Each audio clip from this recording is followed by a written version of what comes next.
I stop. Ice what? Whoa, whoa, baby, poke it out, poke it out, poke it out.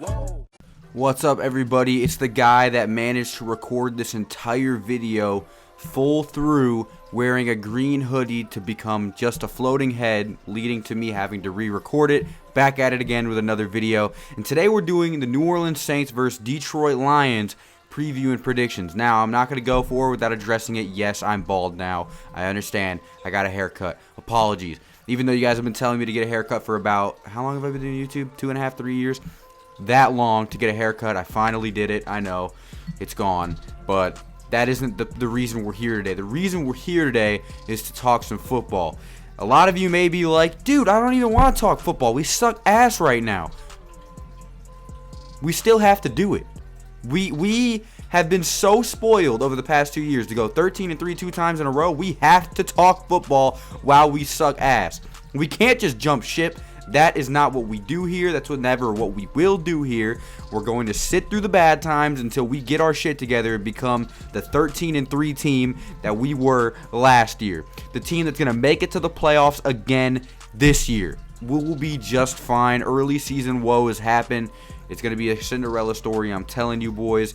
But until then, we got week 4 to look forward to. The Saints versus Detroit Lions, which I'm going to be honest with you, it's week 4. The Saints are 1-2, and if we lose this game, we will be 1-3 for the first time since 2016, inadvertently being the last time that we went 7-9. So history is not on our side here if we lose this game.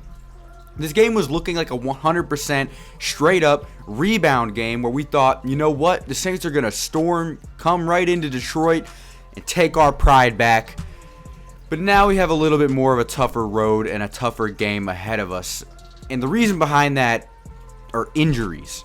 Before I cover absolutely anything else that has to do with this game, the injuries to this team must be covered. And there are so many injuries that I don't even feel like talking about it is worthy in this location. We gotta go somewhere else, and for that I have on call Dr. Verified 100% PhD earned Dr. Noss is going to talk to you about these injuries. So I'm gonna pass it on to Dr. Noss. I'll be back here in a little bit.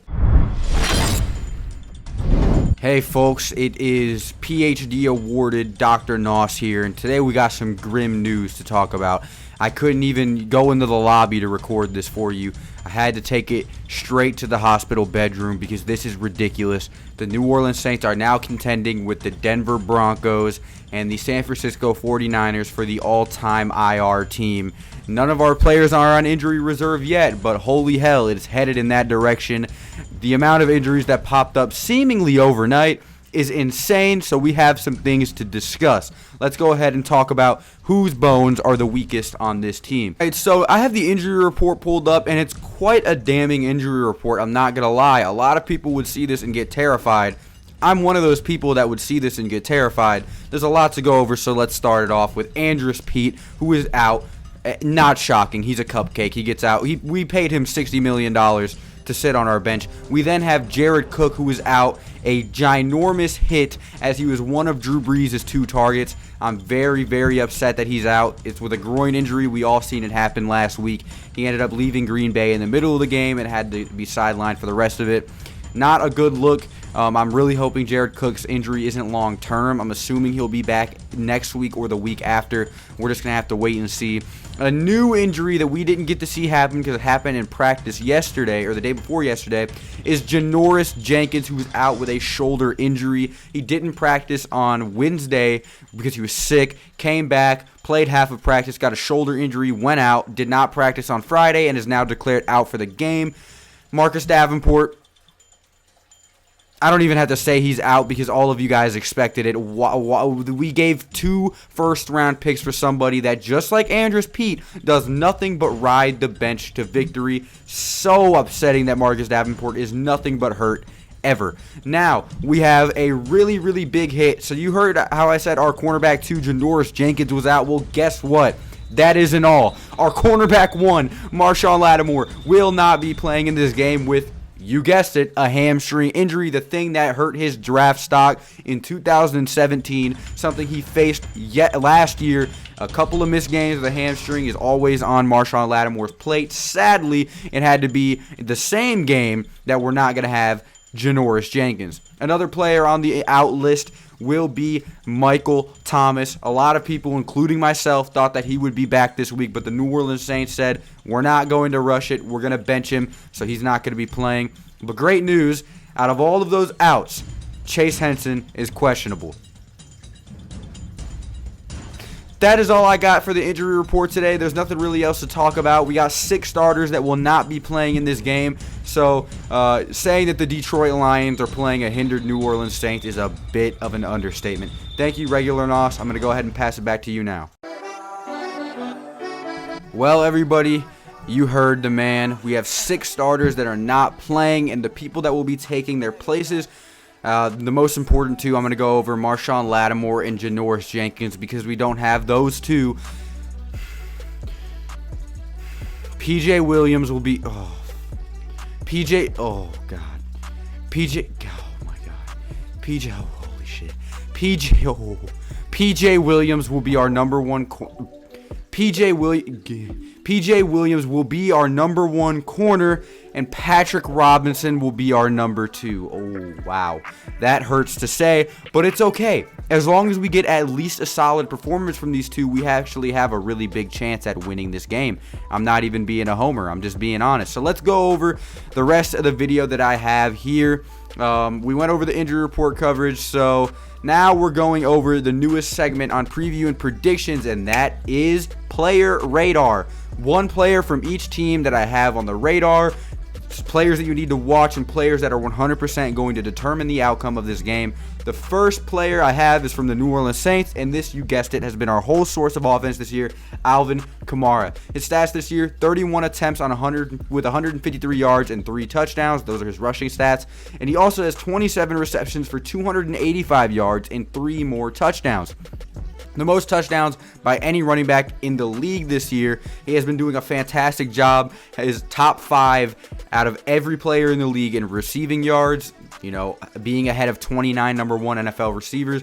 He's done fantastic. For the Detroit Lions Player Radar player, I have Kenny Golladay. He had 6 receptions for 57 yards and 1 touchdown against the Arizona Cardinals last week after missing the first 2 games with an injury. He had back-to-back 1,000-yard seasons in 2018 and 2019, with 11 touchdowns being caught in 2019. Dennis Allen, if you want any chance of winning this game, please, for the love of God, make sure that Marcus Williams is watching the matchup between Kenny Golladay and PJ Williams for the entirety of the game. Please, because that is, I'm not even, like, listen, a lot of you guys have been getting on to me because I've been pretty negative on the Saints lately. When you lose 2 games in a row, 2 games that you shouldn't have lost, you're going to get some negativity thrown your way. I'm a realist. I'm an optimist, but I'm also a realist. You can't sit here and tell me that PJ Williams versus Kenny Golladay is at all an equal matchup. It isn't. So we do need to watch that one. Please double Kenny Golladay if you want any chance of winning this game. Now, the next thing that I have is the free parking. This is where I'm allowed to implement anything that I want into the video, and I'm going to go over the first 4 games of these teams, or the first 3 games of these teams' schedules, and really talk about how they've been performing. That is going to be the free parking spot for this week. Both of these teams, both of them, could easily, realistically be 2-1 if it wasn't for a hell of a lot of self-destruction between the two. Detroit blew a lead against Chicago, losing 27-23 in the end. Detroit then went into against the Green Bay Packers, blew a 14-3 lead against Green Bay, and ended up losing 42-21 in the end. So yeah, then they bounced back and beat the Arizona Cardinals 26-23, forcing Kyler Murray to throw 3 interceptions on the game, which is a huge feat. The New Orleans Saints beat Tampa Bay, got clapped by the Raiders, and then lost a close one to Green Bay. So they have pretty similar things going on here. I do think the Saints overall are the better team, maybe even with these injuries, but That's how it's been so far. I think that the New Orleans Saints have the edge as far as competition goes. We've played harder teams, and we have also fared better because we didn't blow a 14-3 lead versus the Green Bay Packers, and we didn't lose to the Chicago Bears. That's a bit of a feat right there, a bit of a hill to climb that Detroit has to do. Chicago's kind of ass. They're the worst 3-0 team in the league, in my opinion. So that's my wild card spot, or my free parking spot. The New Orleans Saints and Detroit Lions have similar records, but they're not the same record, if you know what I mean. I think the Saints are a stronger 1-2 team than the Detroit Lions are. The last thing I'd like to talk about is the fact that the New Orleans Saints, if they want to win this game, have to prey on three things, okay? We need P.J. Williams and Patrick Robinson to hold up. They face Kenny Golladay and Marvin Jones, two extremely good wide receivers. We have to hold our end on the defensive side of the ball. If we cannot do this, we are not going to win this game. We also need to count on a big game from Emmanuel Sanders and or Traquan Smith. Someone has to get going because without Michael Thomas and Jared Cook, our two leading receivers last year, there is a bit of a problem, a void that needs to be filled. Emmanuel Sanders, Adam Trautman, somebody has to step up. The next thing that I want to go over, the last thing we have to do to win is stop the run. They have Adrian Peterson, who played a short stint with the Saints and got immediately released after looking at Sean Payton like this. It was really about, but it was clear Adrian Peterson trying to get Sean Payton's attention, and finally he turned around. Sean Payton said, I know it's likely. And he's been actually very solid this season. So we need to do those three things. And an additional thing I'm just going to add on for the hell of it, we have to control the time of possession. The more time that P.J. Williams and Patrick Robinson are off that field, the better chance we have at winning this game. So what do I think? You have a diminished secondary going against Matt Stafford, who usually is a top 10 quarterback in the league, one of the best in my opinion. Nothing but respect for Matt. But I'm picking the Saints. Call me a homer all you want. I can't trust Detroit to win. It's not that I think that we're going to win. I can't trust Detroit to do it themselves. I think that the Saints could end up winning this game something like 38-31.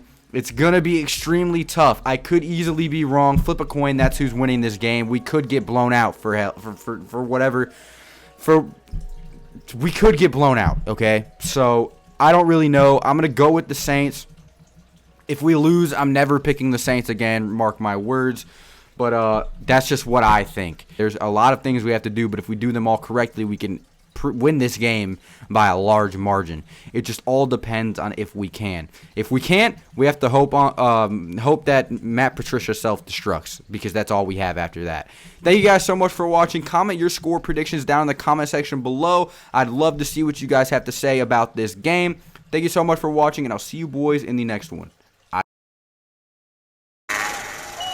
Zero gravity falling at my first leap. I stand jump like I'm jumping on a trampoline.